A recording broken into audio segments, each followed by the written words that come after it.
This podcast is brought to you by Empor.top, the stories of top companies. Disclaimer: this AI-generated content is for informational purposes only and should not be considered as investment advice. If you like our podcasts, please subscribe on Apple Podcasts, Spotify, or your favorite podcast player. And don't forget to follow us on X at Empor.top. Find thousands of stories of top companies on our website, Empor.top. Empor.top is brought to you by HeyFin.co. Fin is a personalized junior AI research assistant for equity portfolio managers. Check it out at HeyFin.co. Allegiant Travel Company, the leisure platform, and the Sun Country synergy. Picture a Friday afternoon in Sanford, Florida, roughly 30 miles north of the Orlando airport that everyone else flies into. There is no rental car supermall, no people mover train, no 4-hour line snaking through TSA. There is a single concourse, a sunburnt family of 4 wheeling a cooler, and a 15-year-old Airbus A320 that spent the morning parked on the tarmac doing absolutely nothing.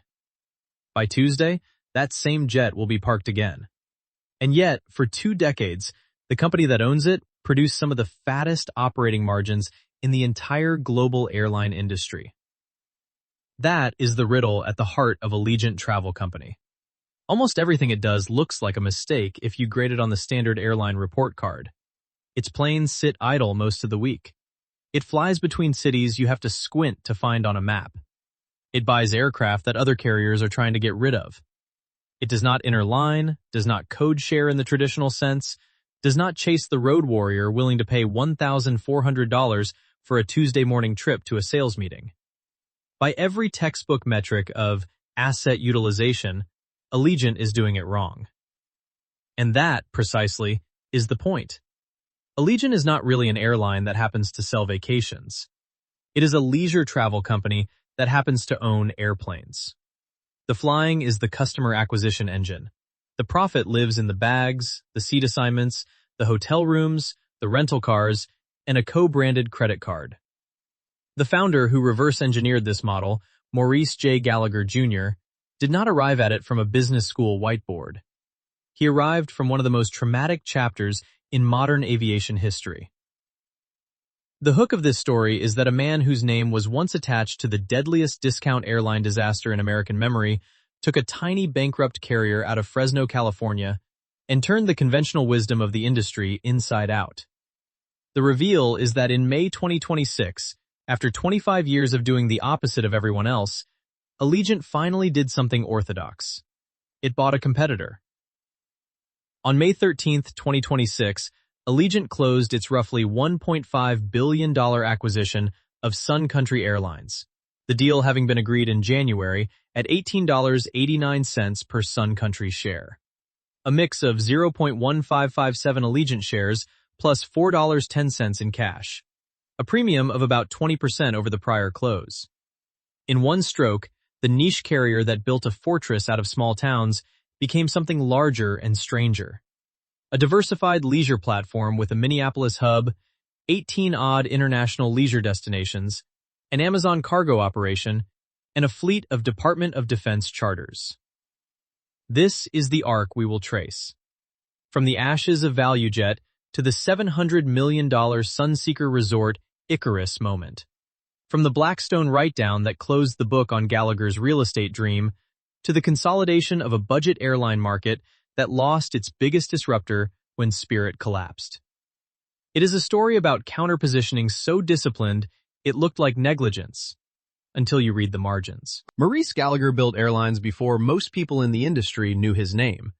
And then, he built the one that nearly buried it. In the 1980s, he was a co-founder of WestAir, a California commuter carrier that fed passengers into the bigger networks of the era. He understood the economics of small markets long before small markets became a strategy. He understood them as a supplier, the guy flying the unglamorous spokes that the majors didn't want. Then came ValuJet. Launched in 1993, ValuJet was the original cheap and cheerful disruptor. Secondhand DC-9s, rock-bottom fares, an Atlanta base, and an explosive growth rate that made Wall Street swoon. Gallagher was a founder and major shareholder. For 3 years, it was a darling. And then, on May 11, 1996, ValuJet Flight 592 crashed into the Florida Everglades minutes after takeoff, killing all 110 people aboard. The cause was improperly handled oxygen generators loaded into the cargo hold by a contractor. A maintenance and oversight failure that became a national symbol of what happens when an airline grows faster than its safety culture. The brand did not survive the scrutiny. ValuJet was grounded, then merged into AirTran, and the ValuJet name disappeared. For Gallagher, it was a defining trauma and a defining education. The lesson he drew was not, discount flying is dangerous. The lesson was that complexity, speed, and the chase for scale at all costs are what kill you. Operationally and reputationally. The man who would build Allegiant came out of the Everglades with a deep, almost religious suspicion of doing what everyone else in aviation was doing. The vehicle for his second act was almost comically humble. Allegiant Air had been founded in 1997 and flew a handful of routes out of Fresno. It was undercapitalized, overextended, and by 2000, it was in Chapter 11 bankruptcy. Gallagher, as a major creditor, took control of the wreckage and effectively started over. The question he asked was not, how do I build the next Southwest? It was, what is everyone else assuming that I can afford to ignore? The answer he landed on was a kind of heresy. Every other airline organized itself around the high-value business traveler, frequent, schedule-sensitive, willing to pay enormous premiums for a 7 a.m. departure and a refundable ticket. To serve that traveler, you needed frequency, you needed major hubs, you needed planes flying 12 and 14 hours a day to spread their cost across as many seats as possible. The entire religion of airline finance was built on one word: utilization. Keep the metal in the air. An idle airplane is a sin. Gallagher decided to commit the sin on purpose. His customer was not the road warrior. It was the family in Peoria, Illinois, or Grand Forks, North Dakota, who wanted to go to Las Vegas or Orlando once or twice a year and would happily fly on a Thursday and come back on a Sunday. That traveler did not care about frequency. They cared about one thing: the lowest possible non-stop fare from their hometown to somewhere fun. Nobody was serving them because by conventional math, the route couldn't support daily service. So Allegiant didn't fly it daily. It flew it twice a week. The genius, and this is the counter-positioning move that defines the whole company, is what that decision unlocked on the cost side. If you fly a route twice a week, you cannot justify a $40 million new Boeing that needs to be in the air 12 hours a day to earn its keep. But you can absolutely justify a 20-year-old McDonnell Douglas MD-80 bought for a few $1,000,000 at the bottom of a fleet disposal cycle. When the legacy carriers dumped their MD-80s in the early 2000s, Allegiant scooped them up cheap and made them the backbone of its operation for the next decade and a half. A cheap airplane changes the entire equation. Ownership cost is low, so the break-even load doesn't depend on heavy utilization. The jet can sit on the ground in Sanford on a Tuesday, and the company still makes money, because it barely cost anything to own in the first place. Legacy carriers literally could not copy this. Their balance sheets were stuffed with expensive new metal that screamed to be flown around the clock. Allegiant's apparent weakness, its idle fleet, was the visible shadow of its real strength: structurally low fixed costs. The retired ValuJet founder had found his moat, and it was buried in airports nobody else wanted. If you want to understand why Allegiant could earn airline industry margins that bordered on the obscene, get a map of the United States and start crossing out the big cities. Cross out the hubs. Atlanta, Chicago, Dallas, Denver. Now look at what's left. Bellingham, Washington, Allentown, Pennsylvania, Bismarck, North Dakota, Appleton, Wisconsin, Belleville, Illinois. These are the dots where Allegiant built an empire, because in most of them, on most of its routes, it had no competition at all. This is the part of the story that sounds too good to be true and mostly isn't. For the bulk of its history, the large majority of Allegiant's routes had zero direct nonstop competition. If you lived in one of these towns and wanted a nonstop flight to a Florida beach or the Vegas Strip, Allegiant was not the cheapest option. It was the only option. The alternative wasn't a rival airline. It was driving 2 hours to a bigger airport, parking for a week, and connecting through a hub. To grasp why no competitor showed up, you have to think like a network planner at a major carrier. A route from a small town to a leisure destination might generate enough demand for, say, 3 flights a week. A legacy airline can't build a profitable operation around 3 weekly flights. Its cost structure demands daily, high-frequency service feeding a connecting hub. So the major carriers rationally ignored these markets. They weren't being lazy. The markets genuinely couldn't support the legacy model. Allegiant's model was the only one the math allowed, which meant Allegiant got the whole market or nobody did. This is the closest thing in commercial aviation to a natural monopoly on a route. The second layer of the fortress was the airports themselves. Allegiant gravitated to secondary fields. Sanford instead of Orlando International, Punta Gorda and St. Pete Clearwater instead of Tampa, Mesa Gateway instead of Phoenix Sky Harbor, Bellingham instead of Seattle. These airports were desperate for traffic. They offered low gate fees, low landing charges, fast turns, and frequently cash incentives or marketing support to land a carrier that would actually bring passengers. For a primary hub, an airline is one tenant among hundreds. For Punta Gorda, Allegiant was the airport. That asymmetry of importance translated directly into pricing power on the cost side. Run it through Porter's 5 forces, and the picture is almost serene.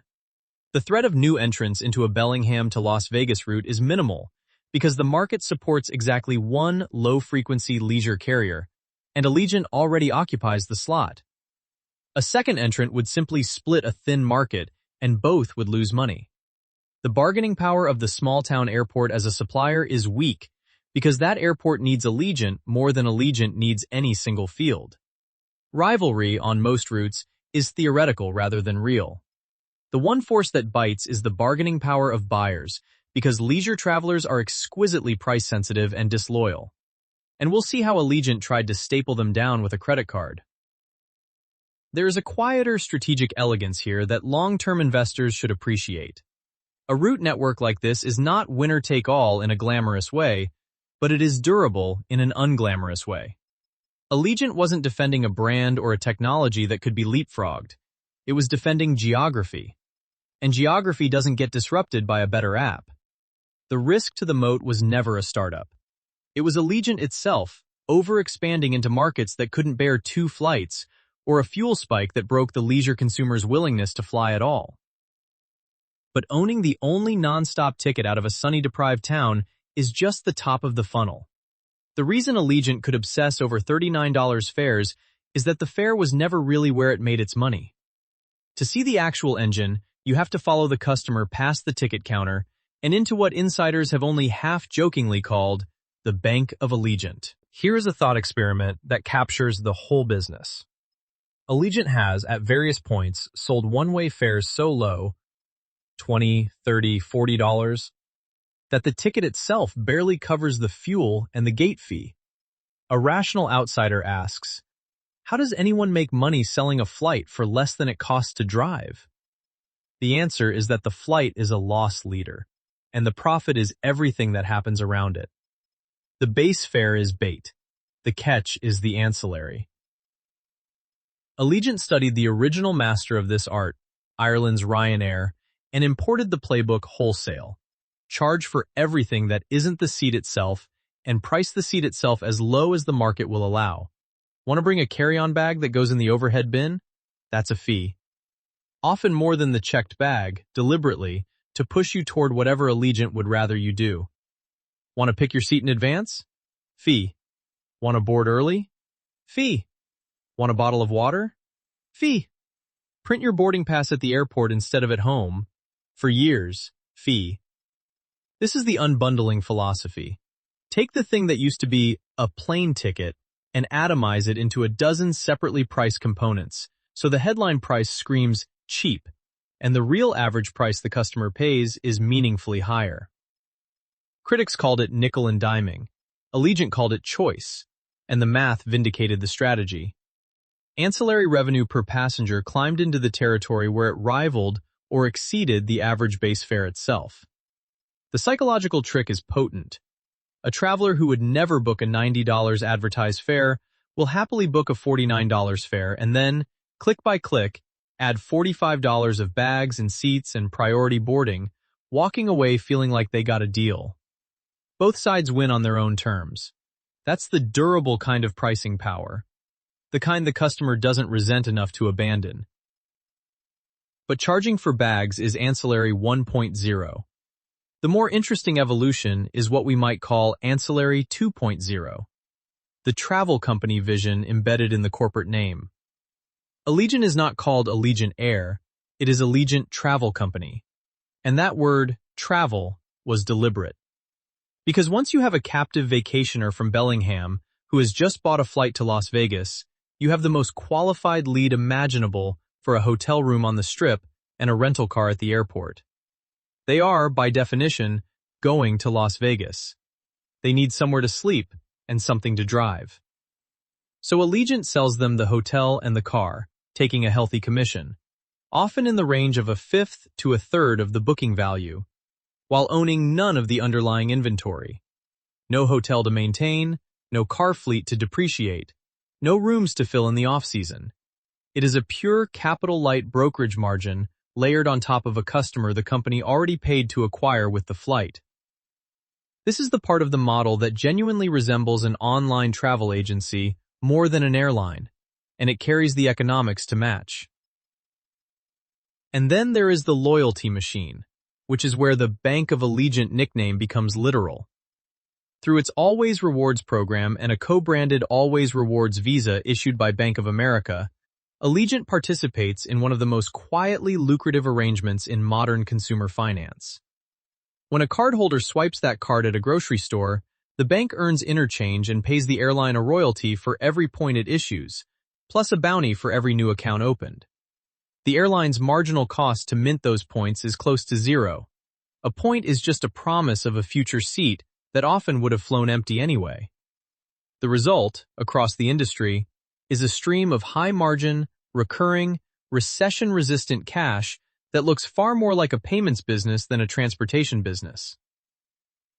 But here is where the consensus narrative needs a cold splash of reality. The popular telling that the credit card alone throws off a couple $100 million a year and out-earns the entire flying operation describes American Airlines, or Delta, whose co-brand programs are gigantic. Allegiant is not there. Its co-brand revenue per passenger has historically run a small fraction of what the legacy carriers extract. Industry analysis has pegged the gap at roughly a few dollars per passenger for Allegiant versus 30 plus at the majors. In other words, the loyalty business is not yet the dominant profit engine at Allegiant. It is the underpenetrated optionality. Management talks about it precisely because there is so much room to grow it, not because it is already maxed out. For an investor, that distinction matters. The card is a call option on Allegiant's customer base, not a mature annuity. The bull case requires that option to be exercised. The bear case is that low-frequency leisure flyers simply don't generate enough card spend to ever close the gap. That gap between the dream and the balance sheet, between what the model could be and what it currently earns, is the through line of the next chapter, because it is exactly the kind of gap that tempted Maury Gallagher into the most expensive mistake of his career. Every founder who builds something improbable eventually starts to believe he can build anything. Maury Gallagher had taken a bankrupt Fresno airline and turned it into a margin machine by relentlessly owning the customer relationship from the moment they searched for a fare.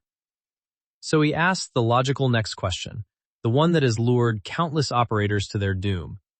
If I already sell the flight, the hotel, and the car, why am I letting someone else own the destination? Why don't I own the beach resort too?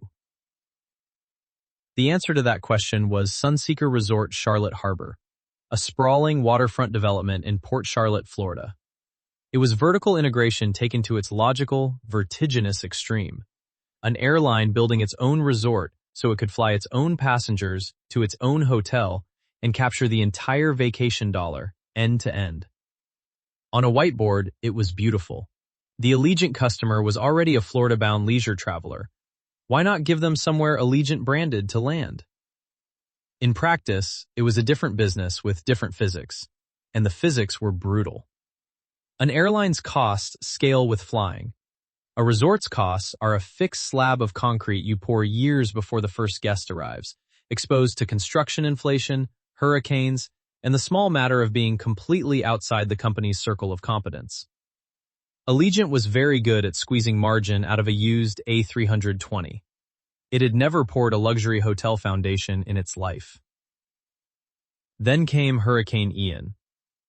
In September 2022, the Category 4 storm slammed directly into the Charlotte Harbor area, devastating the region and the half-built resort site. The project absorbed storm damage, supply chain chaos, and labor shortages, and the budget detonated. Sunseeker had been pitched as a few $100 million project. By the time it finally opened in December 2023, Allegiant had sunk roughly $695 million into it, hundreds of millions over the original plan. For a company Allegiant's size, that was not a side project.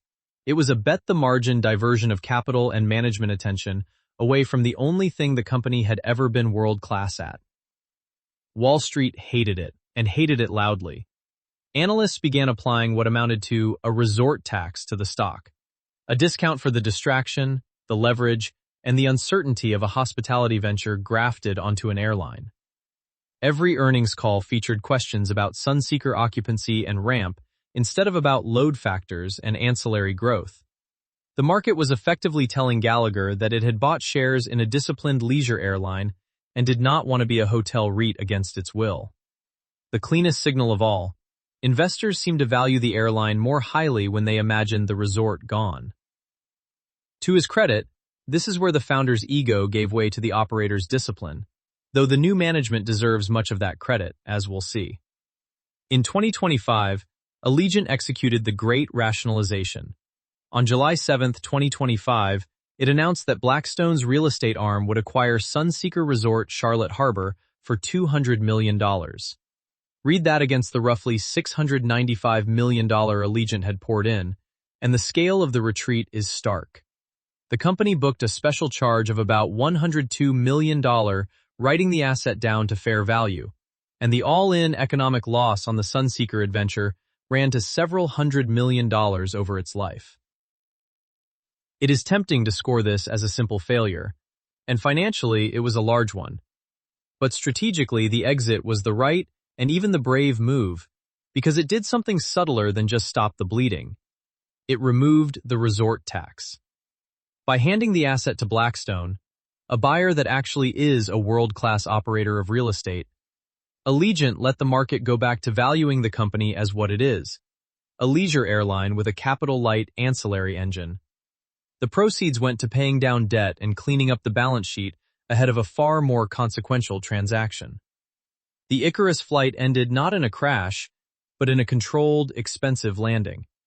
And the discipline to take that landing tells you something important about who was now actually running the company. Because by the time the Sunseeker keys changed hands, Gallagher was no longer CEO. The man who had to clean up the founder's most expensive dream was already steering toward a very different kind of bet.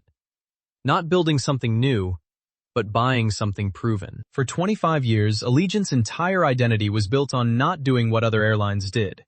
It did not chase business travelers, did not fly daily, did not buy new planes, and conspicuously did not do mergers. The U.S. airline industry spent the 2000s and 2010s in a frenzy of consolidation.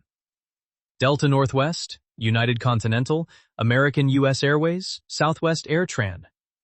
And Allegiant sat it all out, growing organically one small town at a time.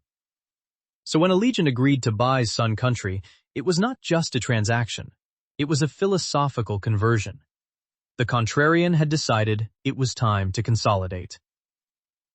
The deal, agreed in January 2026 and closed on May 13, 2026, valued Sun Country at roughly $1.5 billion, including assumed debt. Sun Country shareholders received $18.89 per share, 0.1557 of an Allegiant share, plus $4.10 in cash for each Sun Country share. a premium of about 20% over the undisturbed price. Allegiant remained the public parent, and crucially, the combined company would eventually fly under a single operating certificate and the Allegiant name, with Sun Country folded in over time. The valuation is where the discipline shows, and it is worth dwelling on because it is so out of character for an airline buyer to pay a sane price. At roughly 7.9 times EV/EBITDA, Allegiant paid a fair, modest premium for a profitable carrier. Set that against the cautionary tale that had just played out in the same industry, the JetBlue bid for Spirit, which valued Spirit at a far richer multiple in the neighborhood of 12 times before regulators blew the whole thing up and Spirit spiraled toward collapse. Allegiant watched two competitors bid each other into the stratosphere for an asset that ultimately went bankrupt, and it drew the obvious lesson. Buy a good business at a reasonable price, not a troubled one at a trophy price. Management guided to roughly $140 million in annual synergies on conservative assumptions, which against a $1.5 billion price is a meaningful return on its own. But the synergy math is the boring part. The strategic logic is what makes this a masterstroke rather than just a deal. Sun Country brought three things Allegiant did not have, and each one patches a specific structural weakness in the old model. First, geography that complements rather than overlaps. Sun Country's fortress is Minneapolis-St. Paul, a genuine metropolitan hub in the upper Midwest, plus a network reaching roughly 18 international leisure destinations across Mexico, Central America, and the Caribbean. Allegiant had spent its life in domestic small-town markets. It had almost no international leisure presence and no major metro stronghold. The two route maps barely touched, which is exactly what you want in a merger. Minimal cannibalization, maximum addition. Overnight, the company gained beach destinations south of the border and a real hub in a major city. Second, and this is the part the market underappreciated, Sun Country is not just a passenger airline. It runs what its own management has called a three-legged stool. Scheduled passenger flying, yes, but also a substantial fixed-fee charter business and a dedicated cargo operation flying Boeing 737 freighters for Amazon under a long-term contract. This is the hidden business inside the hidden business. The Amazon cargo flying and the heavy charter work, including Department of Defense and other government charter, generate revenue that has nothing to do with whether leisure consumers feel like booking a Vegas trip this quarter. Amazon pays Sun Country to fly boxes whether or not gas is $2 or $5 a gallon, and whether or not there's a recession. That decoupling is strategically enormous for a company whose original sin was extreme cyclicality. Allegiant's pure leisure model is wonderful in good times and frightening in bad ones. When consumers stop taking discretionary vacations, there is no business traveler and no cargo contract to cushion the fall. Bolting on fixed-fee cargo and government charter gives the combined company a counter-cyclical ballast it never had. In a downturn, the Amazon planes keep flying. The combined entity is meaningfully more recession-resistant than either airline alone, and that is worth more than the $140 million synergy line will ever capture. Third, fleet and scale in an industry where scale suddenly matters again. We'll come to the complications of the fleet. They are real, and they belong in the bear case. But the headline is that Allegiant roughly tripled down on the budget leisure niche, at the precise moment that niche was being vacated by its largest occupant. To understand why the timing was a masterstroke and not just a deal, you have to understand who was making the decision. Because this was not Maury Gallagher's instinct. It was his successors. There is a specific kind of corporate transition that almost never goes well.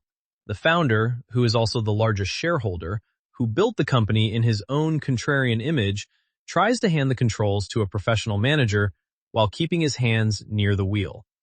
The graveyard of public companies is full of these awkward two-headed arrangements. Allegiant's version is unusually clean, and the reason is that the two men appear to genuinely agree on the division of labor. Maurice Gallagher Jr., Maury to everyone, stepped down as CEO effective September 1st, 2024, moving up to executive chairman of the board. He did not, however, step away. He remains the company's largest individual shareholder, controlling roughly 12 to 13% of the stock, which means his net worth rises and falls with the share price and nothing else. His cash compensation is almost beside the point. A base salary in the neighborhood of $666,000 with no annual bonus. Think about what that signals. A man who could pay himself almost anything chose to tie his entire financial outcome to the equity. He does not get richer by hitting a quarterly target. He gets richer only if the long-term value of the company compounds. For a long-term fundamental investor, that is close to the ideal owner-operator incentive structure. Gallagher eats his own cooking, and only his own cooking. The man who took the operating controls is Gregory C. Anderson, and his profile is the deliberate opposite of the founders. Where Gallagher is the experimenter, the man who bought used MD-80s and built a resort, Anderson is the operator. He joined Allegiant in 2010 and climbed through the finance ranks, serving as chief financial officer and steering the company through the brutal cash management crucible of the pandemic before being named CEO. This matters because the skills that built Allegiant are not the skills that will run it from here. Gallagher's era demanded a visionary willing to ignore industry orthodoxy. Anderson's era demands a disciplined integrator who can absorb Sun Country, harmonize two fleets and two labor groups, and execute synergies without breaking the cost machine. The board picked the resume that fit the next chapter. Anderson's compensation tells the same story in reverse of Gallagher's. Where the founder is paid almost entirely through his existing equity stake, the CEO is paid through performance. A large majority of his target pay, on the order of 70% or more, is variable rather than fixed, and roughly half of his equity grants are tied to hard, measurable performance conditions rather than just time vesting. The two metrics that anchor those grants are exactly the ones a thoughtful investor would choose. CASM, cost per available seat mile, the fundamental measure of how cheaply the airline can produce a seat, and total shareholder return. In plain terms, Anderson gets paid for keeping the airline cheap to run and for delivering returns to the people who own it. He does not get paid for growing the fleet for its own sake or chasing revenue at any cost. It is hard to overstate how well this maps onto the strategic moment. The single greatest risk in the years ahead is integration, that the cost of merging two airlines erodes the very cost advantage that makes Allegiant special. By bolting Anderson's pay to CASM, the board has aligned the CEO's wallet with the one number that the merger most threatens. The professionalized consolidator is being paid, quite specifically, not to let the consolidation ruin the thing being consolidated. That said, the two-headed structure is not risk-free, and a diligent investor should watch it. Founder-chairmen who retain large stakes and strong opinions can second-guess their successors, and the Sunseeker episode is a reminder that Gallagher's instincts can be expensive when they wander outside the core. The healthy reading is that the Sunseeker exit, executed on Anderson's watch, was the new regime asserting itself. The operator cleaning up the experimenter's overreach and redirecting capital toward a deal that actually fits. The next test of that dynamic is already unfolding south of the border. Long before the Sun Country deal, Allegiant had been quietly working on a different way to grow internationally. One that required no merger and very little capital. The target was Mexico, the largest leisure market on America's doorstep, and the partner was Grupo Viva, the parent of Mexico's brash, ultra-low-cost carrier Aeroenlaces Nacionales, SADCV, known to travelers as Viva Aerobus. The logic was almost too neat. Two ULCCs with nearly identical DNA, one flying Americans to the border and the other flying Mexicans to it, each unable to economically operate the other's domestic network. In December 2021, the two carriers announced what they billed as a first-of-its-kind commercial alliance between two ultra-low-cost carriers, and they did not do it halfway. The structure they proposed was a fully integrated, metal-neutral joint venture, the holy grail of airline partnerships. Metal-neutral is industry jargon for an arrangement in which the two airlines stop caring whose airplane, whose metal, a passenger actually flies on, because they share the revenue and coordinate schedules and pricing as if they were one carrier. It is the difference between a loose marketing handshake and a genuine economic marriage. To make that marriage credible, Allegiant put real money on the table, a $50 million equity investment in Viva. The prize is large. The two carriers identified more than 250 potential new non-stop routes between the U.S. and Mexico. Leisure markets connecting American small towns to Mexican beaches that neither airline could profitably serve alone, but both could serve together. If you remember Allegiant's core insight, that it owns the only non-stop ticket out of forgotten towns, the Viva Alliance is that same insight projected across an international border, with Viva supplying the Mexican half of the network at Mexican cost structures. But a metal-neutral JV cannot simply be willed into existence, because coordinating pricing and scheduling between two competitors is, on its face, the kind of thing antitrust law exists to prevent. To do it legally, the partners need antitrust immunity from the U.S. Department of Transportation, an explicit government blessing to behave as one company on these routes. And here, the story stalls. The DOT suspended the procedural schedule for the application, citing unresolved questions about whether Mexico was living up to the terms of the U.S.-Mexico Air Transport Agreement.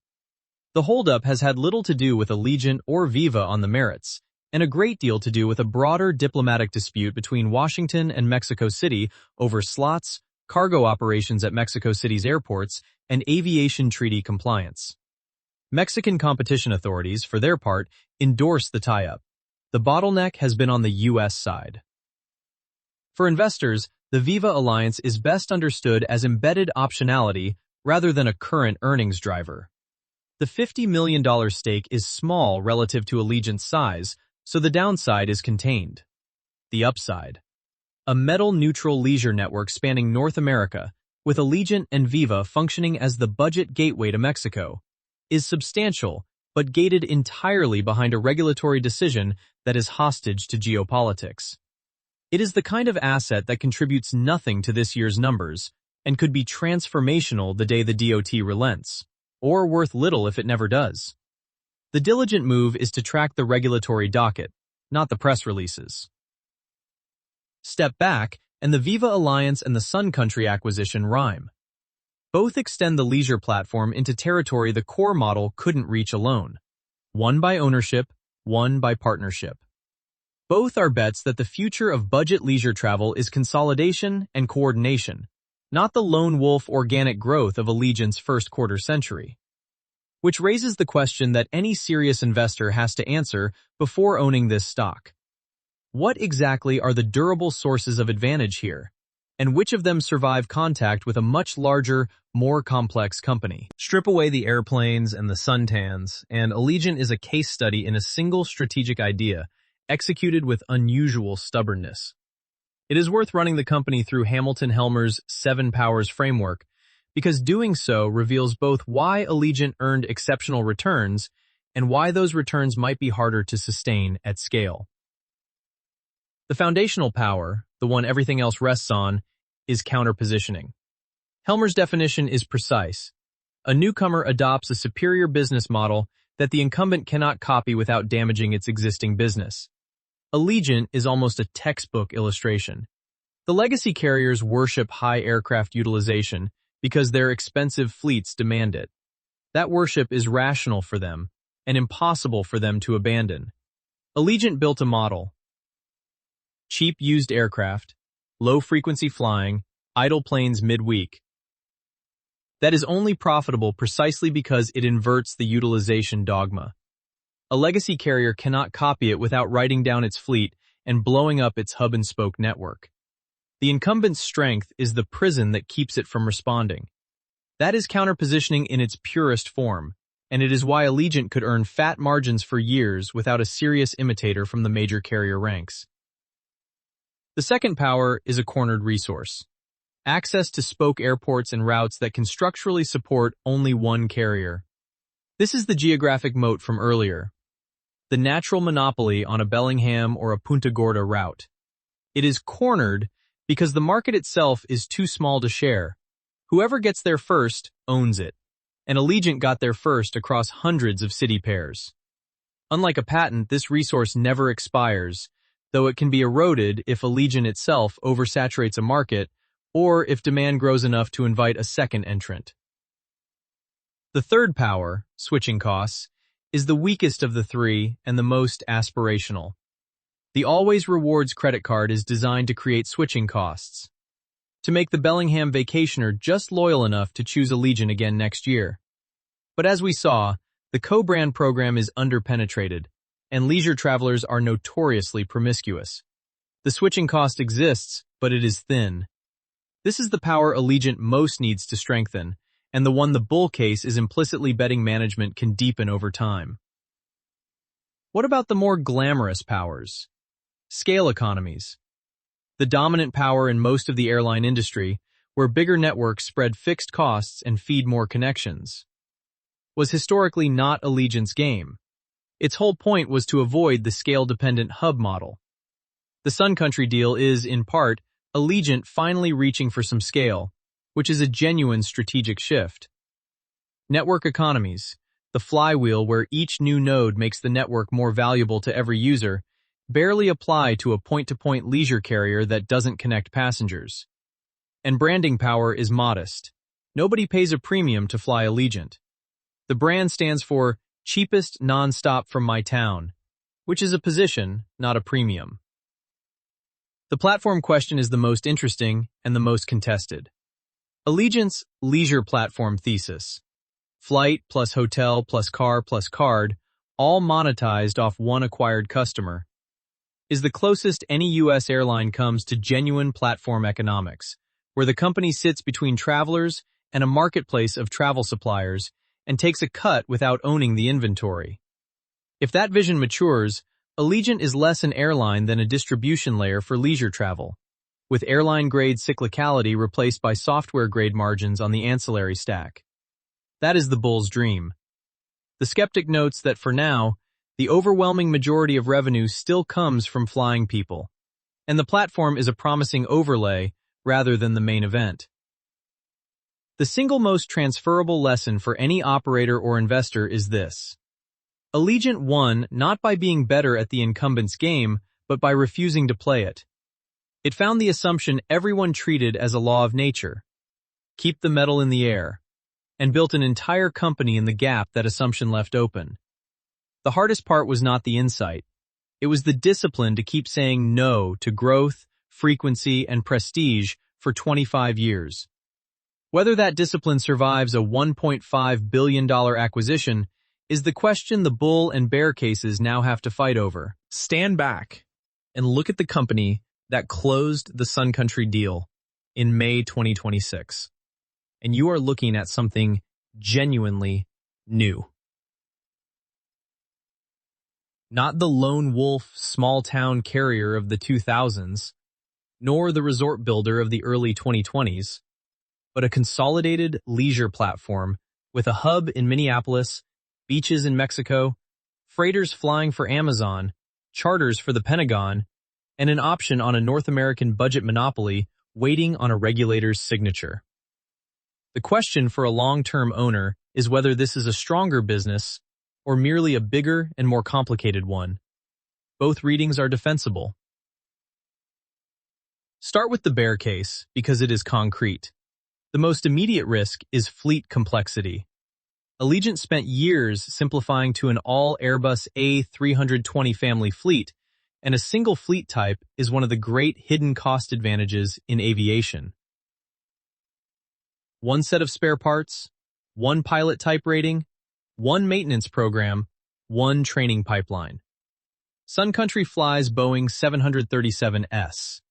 The combined company now operates two incompatible fleet families, and unless management rationalizes that over time, it imports exactly the kind of operational complexity that Allegiant's whole philosophy was built to avoid.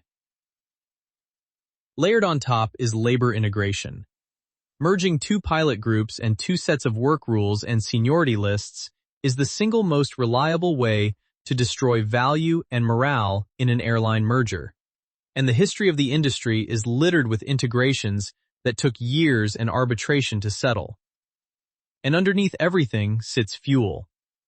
A pure leisure passenger network is acutely sensitive to fuel prices and to the discretionary mood of the consumer. And while the Sun Country cargo and charter businesses cushion that exposure, they do not eliminate it. There is also the governance overhang worth naming honestly. A founder-chairman with a 12 to 13% stake and a demonstrated willingness to chase expensive, non-core dreams. Sunseeker cost shareholders the better part of $500 million in economic value before it was unwound. The bear asks, reasonably, what guarantees the next big idea won't be another Sunseeker? And notes that the answer rests heavily on Anderson's discipline and the board's spine. Now the bull case, which is equally real and arguably stronger.